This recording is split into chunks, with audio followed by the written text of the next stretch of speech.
My name is Riley Repko. I work for the Department of Defense. I've been there now about 17 months. And I came there with one purpose and one purpose only, and it's trying to figure out how do we leverage all the good ideas that come from the private sector who owns the cyber domain, who can help us operators in the military. Okay, and what I'm going to show you today is kind of that approach that has been presented probably 150 times in the last 17 months. It's getting a lot of traction. I'm here to show it to you now because when we get into some of these major war games, I either have to have awareness to what the capabilities that you all bring to the fight, or I'm going to turn to that 4-star admiral and give him a phone book. All right? That's the challenge that we're facing today. You've heard, if you were in that last briefing, you hear all this talk about this public and private sector partnership. You know, and you sit back and some people roll their eyes because, you know, doggone it, why aren't we already doing that? So how do I leverage between where I am in Washington to where all of you are? Okay? How do I build that construct? Because the bottom line today is I will tell you that the government is trying to figure this out. All right? Now, the key is we got to do it non-traditionally. We got to think differently. I am surrounded by a lot of knuckleheads. Okay? They're process-driven. All right? But this is all about doing things quickly and smartly. And I can't do it without you. So I'm going to show you what we've been trying to accomplish. This is what I deal with every day. Okay? I'm trying to jam a capability into a hole where people just don't get it. You all get it, but I don't have awareness to how to get to you. In fact, I don't even know what capacity you're at today. That's part of the challenge.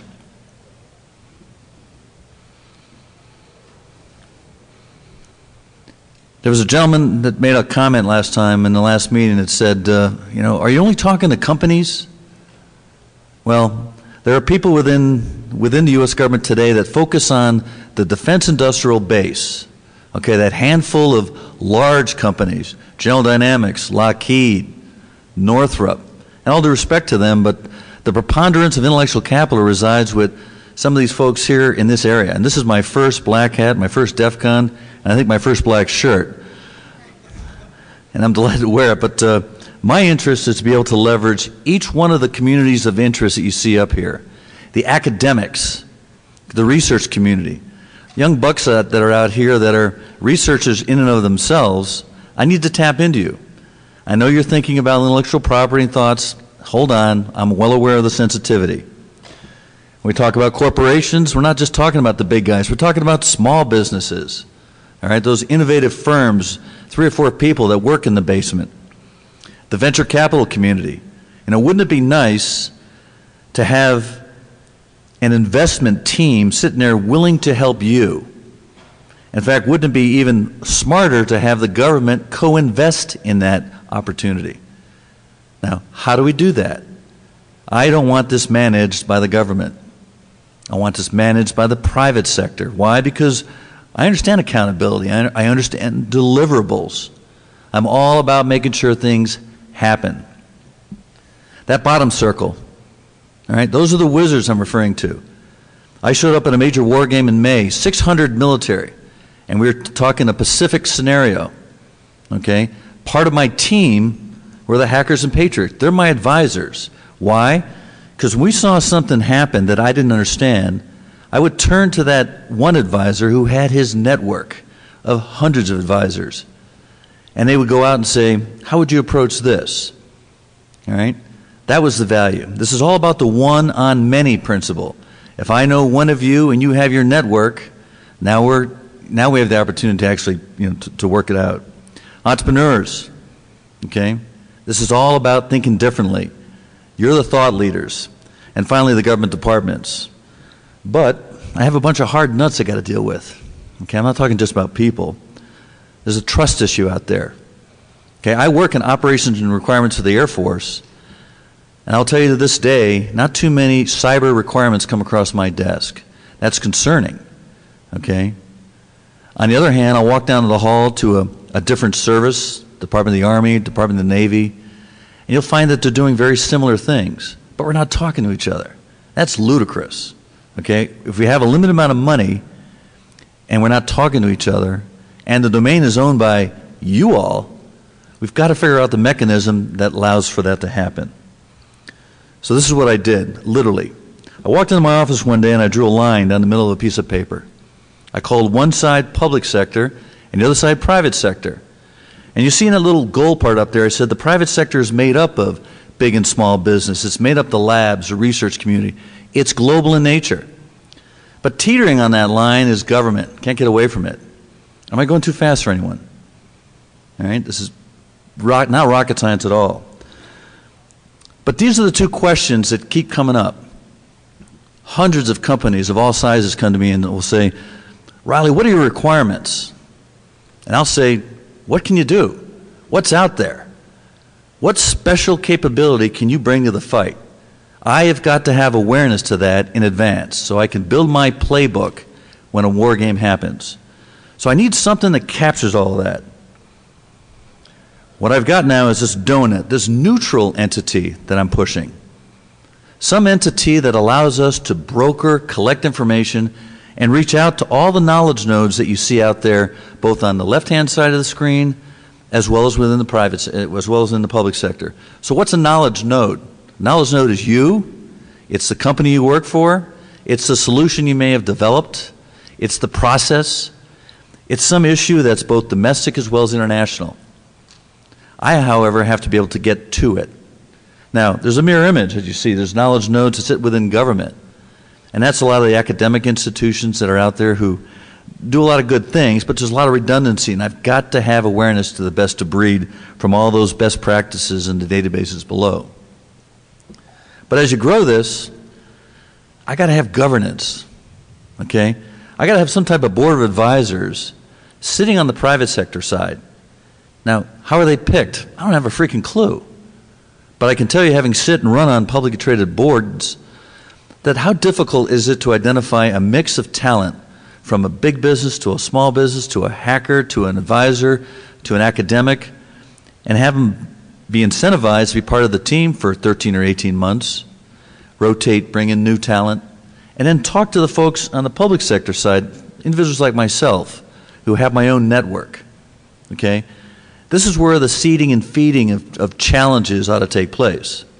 And we need to do it through this neutral entity to kind of manage and take care of those intellectual property and other issues. Now, from an executive or from an execution perspective, I currently work for the Office of Secretary of Defense, that big blue circle. But we've got to collaborate with a lot of the folks that you saw at the table earlier. DHS, DOE, Department of Energy, Department of Justice, various states and locals, various countries. Got to have that awareness. But how difficult would it be to establish some type of smart database to make this happen? Shouldn't be that tough. But this is the question that gets everyone's goat. The money. All right? Look where I put the package of gold. I purposely put it on the private sector side. Because what we have to figure out is, how do I award you? How do I reward you? How do I incentivize you to get involved? In fact, how difficult would it be to get venture capital to put money into that pot for specific challenges? Have it be matched by various agencies that you see up on the wall. Now, I know how to track you. I can be darn sure that if I do give you money and you start to produce and do well over the next 2 or 3 years, that as a venture capitalist, I'm going to get my money back. But this is an opportunity for the government to get its money back to put into various programs like training and incentivizing issues that you heard earlier. Okay? But we need creative minds to figure out what should go into this package. Right now, the government is very interested in seeing a framework that works, but we've got to figure out what are the elements that need to be part of this. I can tell you right now, there are people in the federal government that are trying to boil the ocean. What we need to do is break up the framework into its various elements, bring in the experts, and pursue each one of the areas that are being mentioned here. So, I'm going to show you what took place in a major war game back in May, and there's one that's going to take place here in October, which all of you can be involved with. That little star up there represented that particular war game. And it was taking place in an epic year, 12 years from now. We had 600 participants, all the major services, we had countries involved, etc. But what I was trying to prove is what's the art of the possible today? All right, so as the game goes through its various phases that you see from phase 0, phase 1, in a war game, these typical war games are 5 days long. Okay, at the beginning, everything is green, no problem. And then malware and things start to happen, both to the network, you've got cords being cut, you got a lot of issues taking place. While this is going on, these various teams, the red team is trying to make the blue team's life miserable. You've got white players, you've got industry cells, etc. Okay? But they'd show up at these war games with 6 companies. It's like having 6 companies stored into a safe and saying, hey, I've got Symantec in my back pocket, we're all ready. But I'll tell you, the challenges that come in this war game are ones that you deal with and we're not familiar with. So what I did was I jumped over that wall. I had a workshop and I invited 1,000 people to participate. What I had to do, however, was to make you familiar with what we do in the military, give you an idea of what a mission is all about. And then you started to gel. Now, the issues that we brought to the war game were real. For example, if I was to impact the GPS clock, okay, think of the impact it would have on everything from phones to unmanned vehicles. And again, from an operator's perspective, these are challenging issues. Well, when I start approaching that question to 1,000 innovative and creative folks, you saw some incredible responses come back in. Okay? This is what I refer to as the art of the possible. So even though the game was going through 5 days, which represented 12 years from now, I proved to the DoD that there are capabilities out there that can solve the problem today, tomorrow, or in 3 months. And the responses came in and said, I'm a small company, but I can do it if I could find this type of partner. I need a couple $1 million and I'll do it in 3 weeks. 3 weeks, not 12 years, all right? What that does for us is I will incentivize you and raise your awareness to our government leadership saying there's capability out there today. And so as you look at the flow here of us reaching out to all those knowledge nodes, not just small business, but labs and international and academia, we got all kinds of inputs. Now, there's a really important point here. This war game was classified. All right? So part of my team was to sit there and take each one of the injects, those challenges that took place each day of that week during that war game, and sanitize it. Write it in a manner so that I can send it out to all of you. In essence, I'm extending my reach, my operational reach, to participants that have never participated in an exercise or war game in the past. And the responses were incredible. Some were a little crazy, but we got some really fascinating inputs. You see the word anonymizer up there? Okay, that allowed us, as we were sending the questions out to the free world, to protect, in essence, what our vulnerabilities are. But we couldn't say the question, make the question so generic that you didn't understand what we were talking about. So we knew that if you knew how to respond to the question, in most cases, we knew that you know what you're talking about. All right? And when we got an input that looked interesting, we then contacted you. All right? Now, when you started bringing your responses back in, we used the anonymizer to protect your input because your ideas, your creative ideas, were ones that needed to be protected. So that was our approach to intellectual property. But the bottom line was we used a 501c3, some entity down in Bossier City, Louisiana, called a Cyber Innovation Center, to be our clearinghouse. So we took a classified inject, sanitized it, went to a .com node, transmitted it to the .com node at this neutral clearinghouse, and they sent the requests out to the world. Within 2 minutes, we started getting some responses. Within 5 days, we had 128 inputs that came in, and they still kept coming. Now, we had to validate, and part of my role was to prove to the Defense Department that we need to extend our reach, get out and be able to reach out to those knowledge nodes because they'll be willing to respond. Okay? Again, we haven't looked at how we incentivize. That's where we go out and say, you know, how would you like to be incentivized? These are the questions that I'm interested in finding out from you. The bottom line is we went through a hot wash. The 4-star, the Secretary, the Defense Department leadership saw the results, As a result, now I'm building this for the Defense Department, and we're going to be testing this in a major war game that's going to take place in October called Unified Engagement. Now, this game was strategic. The game that's coming up in October is operational. It means I need an answer immediately. But unless I know what capabilities can come to the fight so I can build my playbook in advance, I'm not sure where to throw the pass. That's the challenge that the military has today. They'll show up at a game and they'll have a handful of tools, but they haven't leveraged the intellectual capital that's out there. And to me, that's concerning. So when you look at the collaboration piece in and of itself, these are all the various steps that you have to go through in today's environment, okay? The military operator says, I got a problem, I need something. And we got to go through requirements developers, programmers, et cetera, et cetera. And that process takes a year and a half. But you're talking about, technology that, as I mentioned, depreciates like a head of lettuce. So how do we do all these various steps quickly? That's the thought process that I'm applying today. Now, as I mentioned, from an approach perspective, I've got to have awareness to what you all do in advance. I need help there. What we do is we host a workshop. We open up to the public. You come in. We have breakout sessions. And before you leave that workshop, I have at least knowledge of 3 core competencies that you or your specialty area brings to the fight. Okay, that's how I build the playbook. Now when I show up at the war game a month later, when I see something that looks kind of funny and I know that you're the solution, I throw the pass in your direction.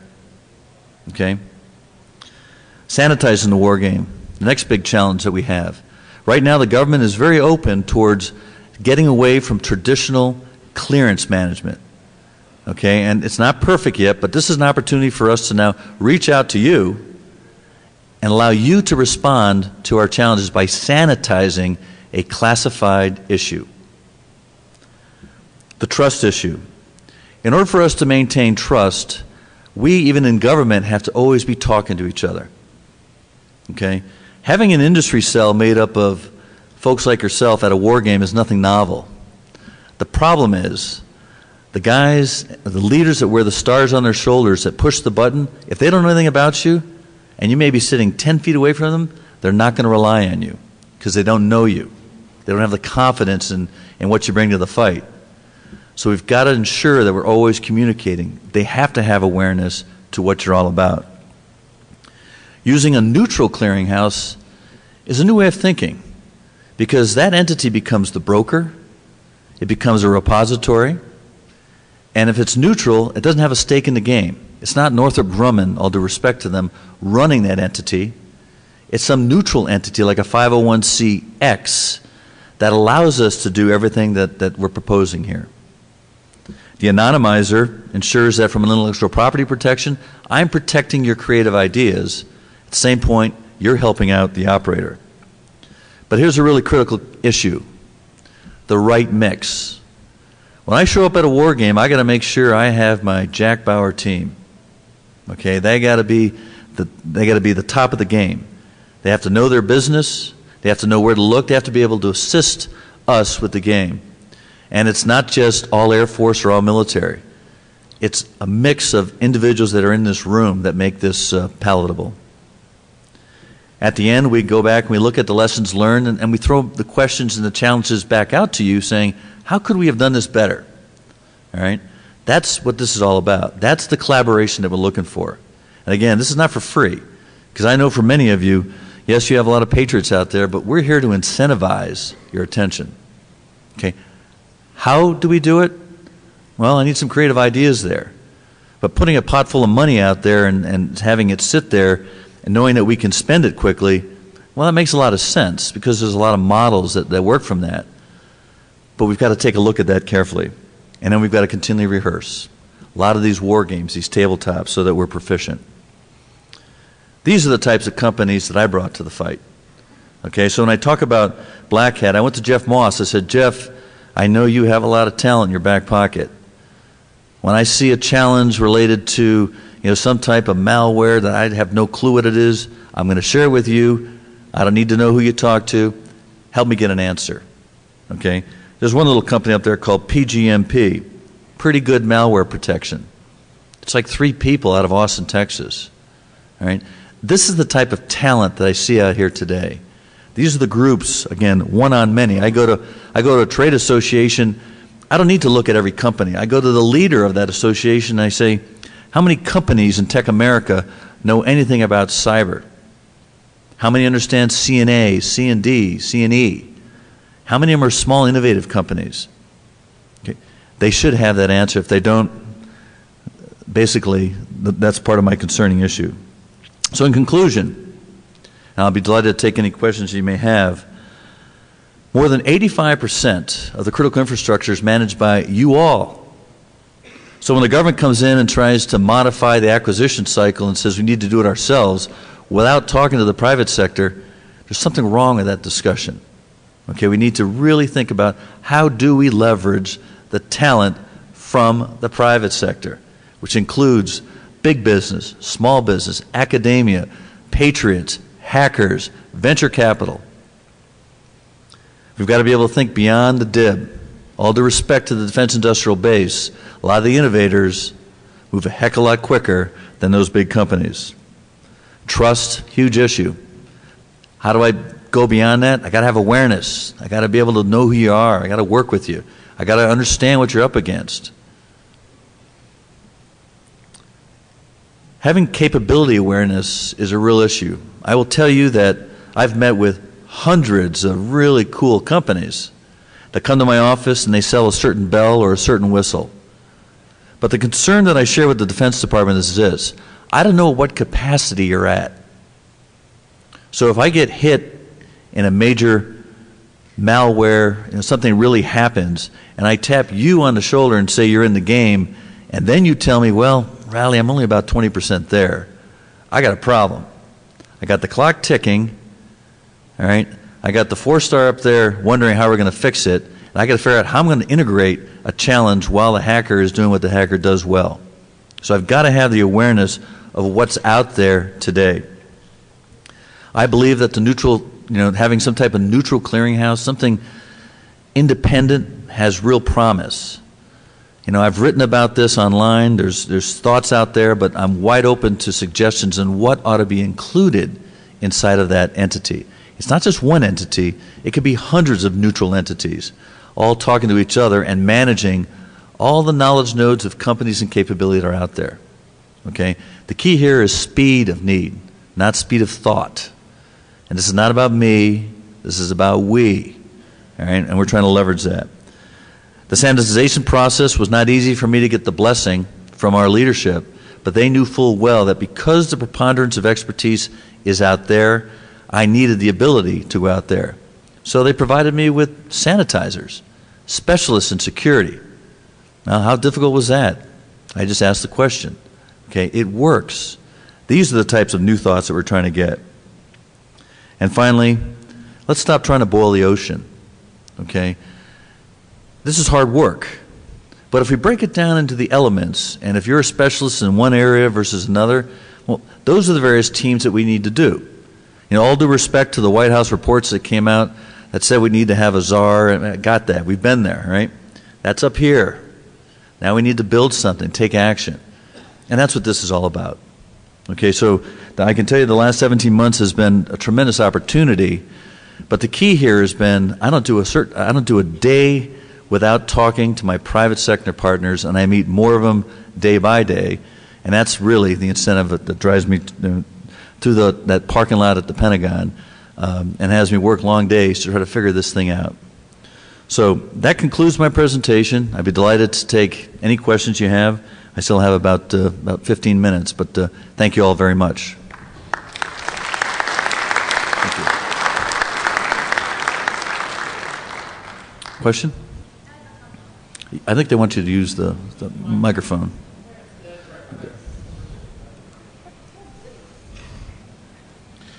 Yes, sir. Do you think there's overlap in your mission with what you're trying to do with the CIC, with US CERT or CERT-CC or the MSISAC, and what they're trying to do in bringing some of this public-private partnership together? Right. I mean, the issue of overlap is always a concern because, today there are a lot of investments in the various organizations that gentleman mentioned. I reach out to all these organizations. All right, I started out Air Force only. I knew that in order for me to be effective, I had to go to DHS. I've been to DC3. Steve Shirley knows me well. Same presentation, hasn't changed. Okay, what they like is a framework that now works. Why? Because each one of the organizations that you've mentioned is a knowledge node in and of itself. So think of it almost as a charm bracelet. I'm trying to build the mechanism that is the bracelet itself, where each one of the charms from DC3 to the ISACs, et cetera, hook onto that. Okay? We're not competing. We're enabling. All right? So, but we got to have the mechanism that allows, the preponderance of information to flow. So, yes, I do collaborate with them all the time. I'm wide open. Again, this is not about me. And the cost is in not talking to those organizations. Thank you. Yes, ma'am. Hi. Hi. I wanted to ask you what you meant by capability. You spent several sentences on capability in terms of knowing it in advance and treating it as if it was something that could be quantified. Right. Is that correct? Is that your definition? It is. Okay. When I use the term capability, I'm talking not just about a tool. I'm talking about a person, a solution, a process, something that will enable the fight. And we're talking about integrated capabilities. So sometimes I use the term to represent all of the above. But when I'm referring to capability, I'm referring to that type of cyber knowledge, et cetera, that's out there that I can leverage. Yeah, I guess something that I can tell you from my experience doing different open source projects and just working in sort of this community is that capability is extraordinarily dynamic, and Yep. I think that there's you're going to run into some problems with the different definitions of the word. Capability isn't really something you can determine in advance with any hard 100% gotta know it, and the mindset is that the capability emerges from the situations we're put in. That also has to do with your question about incentivizing. Right. Money's okay. Money's great. It buys stuff, and we get paid with it sometimes. Right. But incentivizing, at least for me, I'll work on a problem for free if it's interesting. Right. You're going to have to express them in a way that really engages the imagination. Right. That's going to be up to you to be able to express those things. And these are, from the capability issue, terminology is huge here. I, for one, understand that. And I'm all, open. People come in and say, don't say tomato, it's potato. Got that. I'm wide open for that. As far as incentivization, I will tell you that the government is trying to understand, especially in OSD. OSD is moving pretty quickly. They're very interested in figuring out how to do it. But we're not quite sure on what will incentivize you. Because I've met with folks saying, Riley, I just want to be part of the game. I love this stuff, man. This is great. I got that. All right? I'd love to be able to categorize those folks saying, these are in it for, because they enjoy it, because they're patriots. These over here are bottom line, they want cash. Okay? What type of cash? Again, did you hear me mention one single word about, in essence, programmatics and how we acquire? Because we don't know how to do that yet. Okay?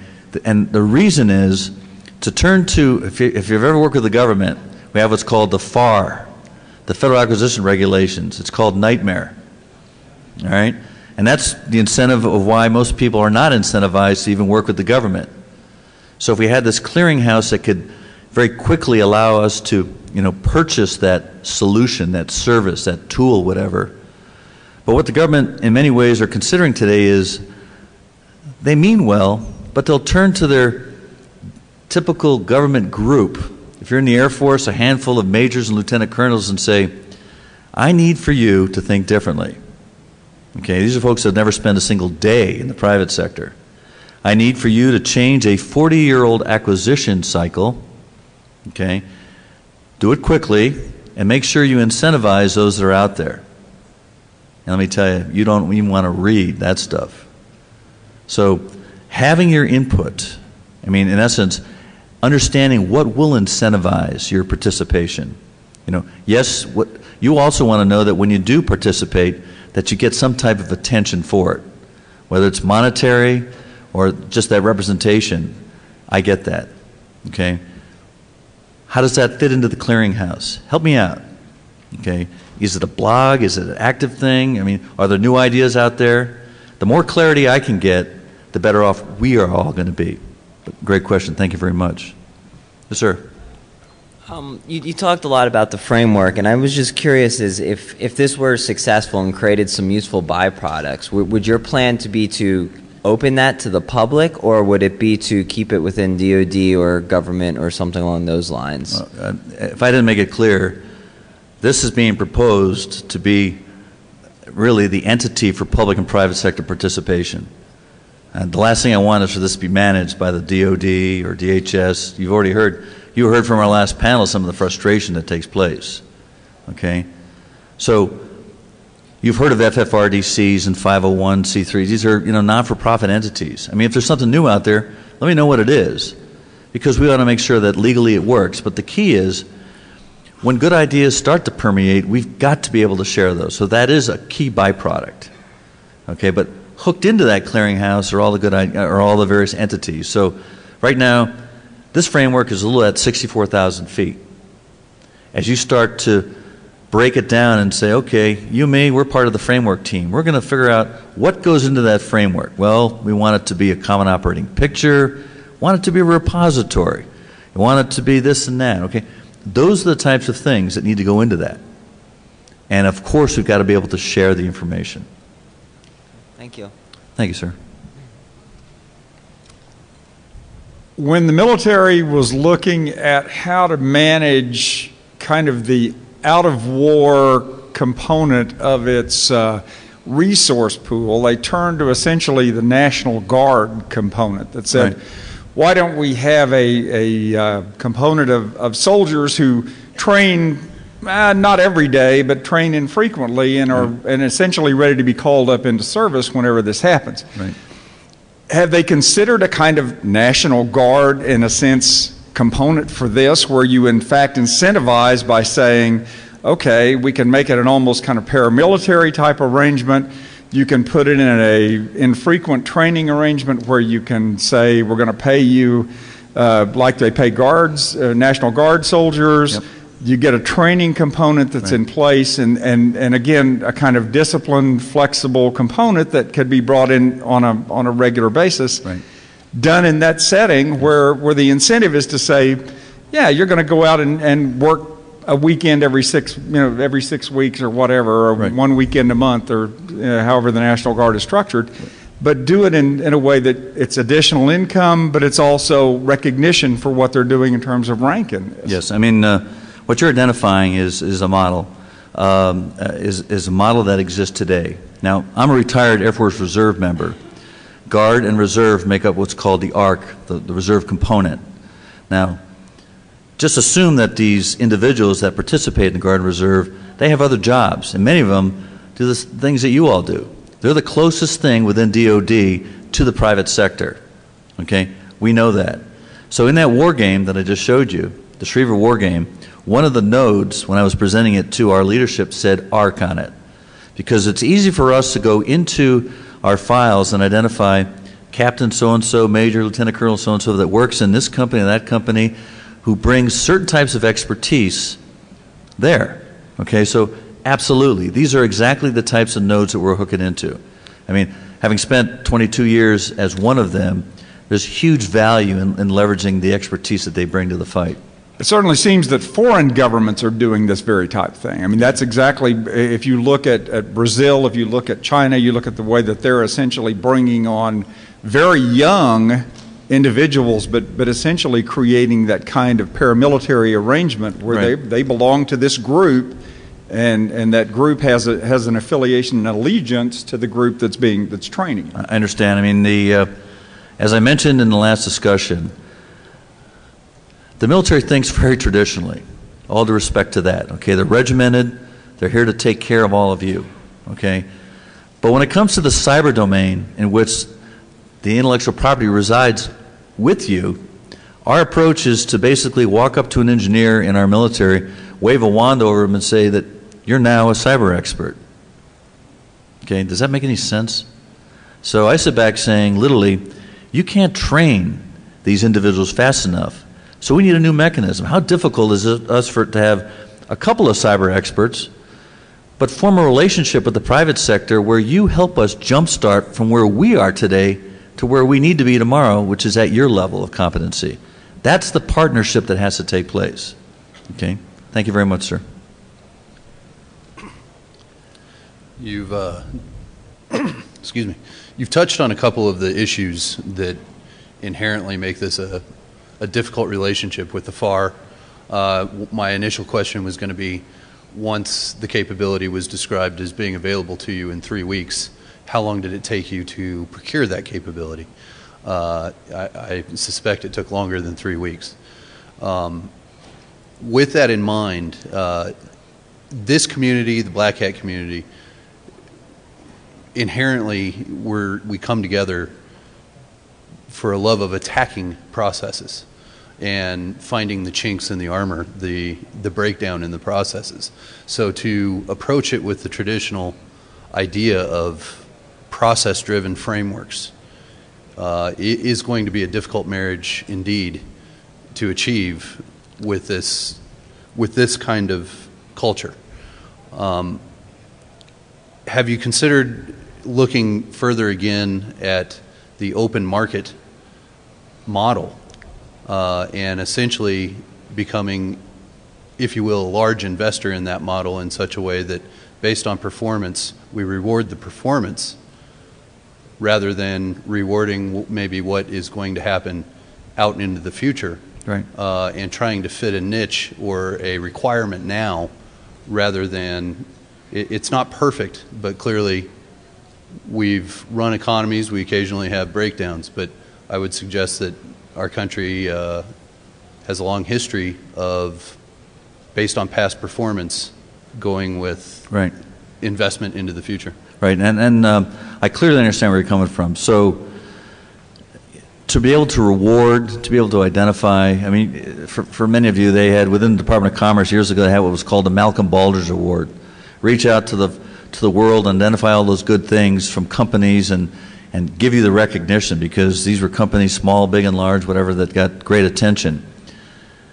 When I talk about bringing the right mix of talent in, it's bringing in the economists or the people who have clear, creative ideas and saying, okay, if I got a bag of money and one of my rules of engagement is to ensure that we incentivize, we meet the following issues, etc., with the right people in there, we could put together a pretty good package. Okay? I'm not that expert. But when we identify and say, in order for us to fix this element, we've got to bring the right type of talent in, we'll be able to identify and address those issues. I'm all about open source. This has to move quickly. All right? Again, this is a collaboration model. Yes, there's a process tied to it, but the key here is I'm trying to enable things. So how best do I do it? If you've got a good idea, I'm in a position to say, let's try it. Okay? Because what I'm bringing to this fight now is the ability to turn to a 4-star admiral and say, sir, I've got your solution. It's some company that came out of Black Hat or from this particular session because you knew how to provide an answer.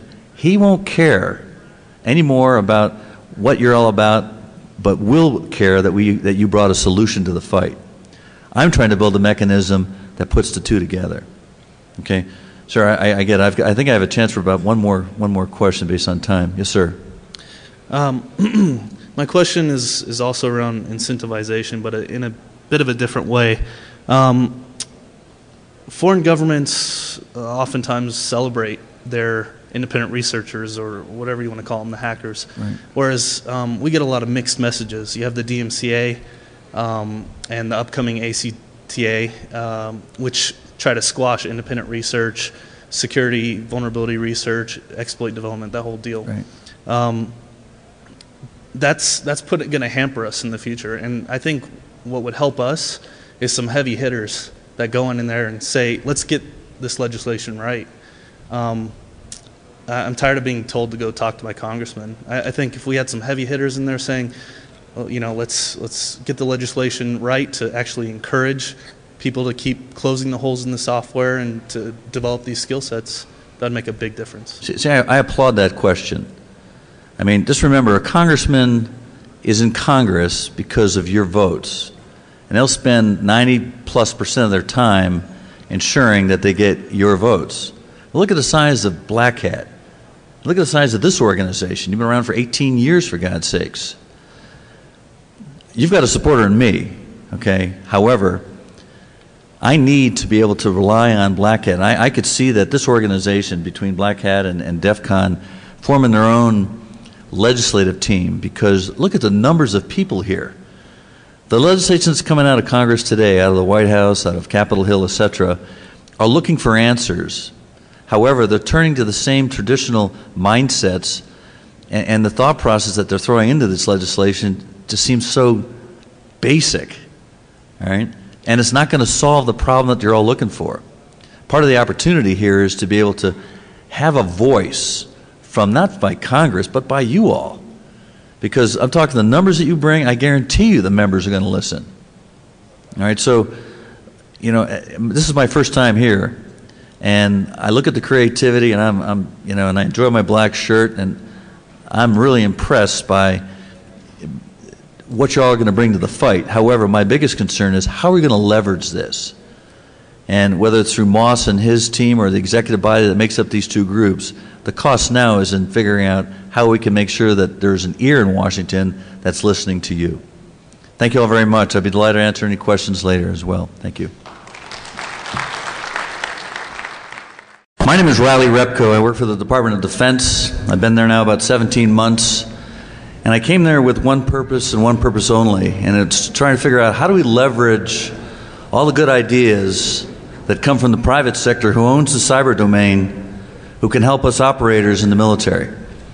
Okay, and what I'm going to show you today is kind of that approach that has been presented probably 150 times in the last 17 months.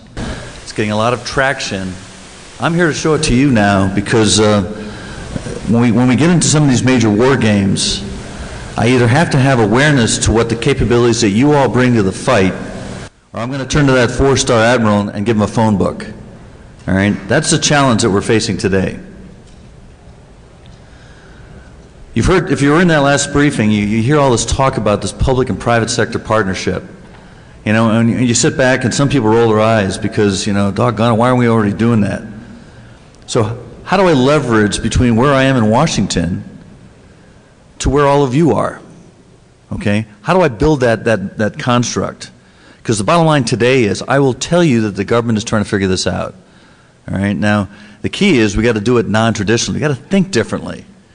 I am surrounded by a lot. Go out and say, how would you approach this? All right? That was the value. This is all about the one-on-many principle. If I know one of you and you have your network, now we have the opportunity to actually, you know, to work it out.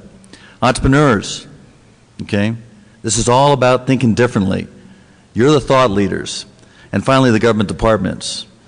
But I have a bunch of hard nuts I got to deal with. Okay, I'm not talking just about people. There's a trust issue out there.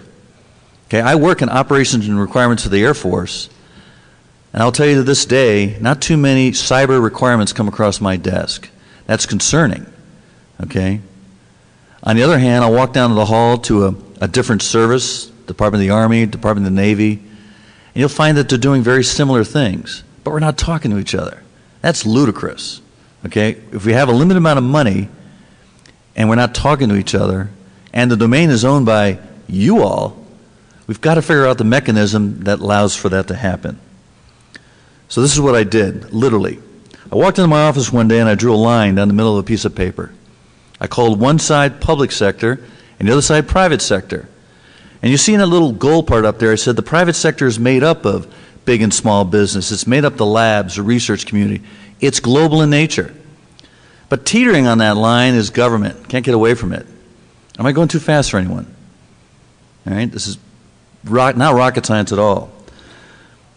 But these are the two questions that keep coming up. Hundreds of companies of all sizes come to me and will say, Riley, what are your requirements? And I'll say, what can you do? What's out there? What special capability can you bring to the fight? I have got to have awareness to that in advance so I can build my playbook when a war game happens. So I need something that captures all of that. What I've got now is this donut, this neutral entity that I'm pushing. some entity that allows us to broker, collect information, and reach out to all the knowledge nodes that you see out there, both on the left-hand side of the screen, as well as within the private, as well as in the public sector. So what's a knowledge node? Knowledge node is you, it's the company you work for, it's the solution you may have developed, it's the process, it's some issue that's both domestic as well as international. I, however, have to be able to get to it. Now, there's a mirror image, as you see. There's knowledge nodes that sit within government. And that's a lot of the young bucks that are out here that are researchers in and of themselves. I need to tap into you. I know you're thinking about intellectual property and thoughts. Hold on. I'm well aware of the sensitivity. When we talk about corporations, we're not just talking about the big guys. We're talking about small businesses. All right, those innovative firms, 3 or 4 people that work in the basement. The venture capital community. You know, wouldn't it be nice to have an investment team sitting there willing to help you? In fact, wouldn't it be even smarter to have the government co-invest in that opportunity? Now, how do we do that? I don't want this managed by the government. I want this managed by the private sector. Why? Because I understand accountability. I understand deliverables. I'm all about making sure things happen. That bottom circle, all right, those are the wizards I'm referring to. I showed up at a major war game in May, 600 military, and we were talking a Pacific scenario, okay? Part of my team were the hackers and patriots. They're my advisors. Why? Because when we saw something happen that I didn't understand, I would turn to that one advisor who had his network of hundreds of advisors, and they would go to knuckleheads. Okay, they're process-driven. All right, but this is all about doing things quickly and smartly, and I can't do it without you. So I'm going to show you what we've been trying to accomplish. This is what I deal with every day. Okay, I'm trying to jam a capability into a hole where people just don't get it. You all get it, but I don't have awareness to how to get to you. In fact, I don't even know what capacity you're at today. That's part of the challenge.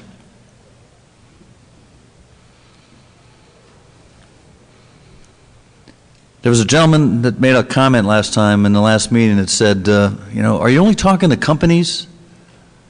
Well, there are people within the U.S. government today that focus on the defense industrial base. Okay, that handful of large companies, General Dynamics, Lockheed, Northrop, and all due respect to them, but the preponderance of intellectual capital resides with some of these folks here in this area. And this is my first black hat, my first DEFCON, and I think my first black shirt. And I'm delighted to wear it, but my interest is to be able to leverage each one of the communities of interest that you see up here. The academics, the research community,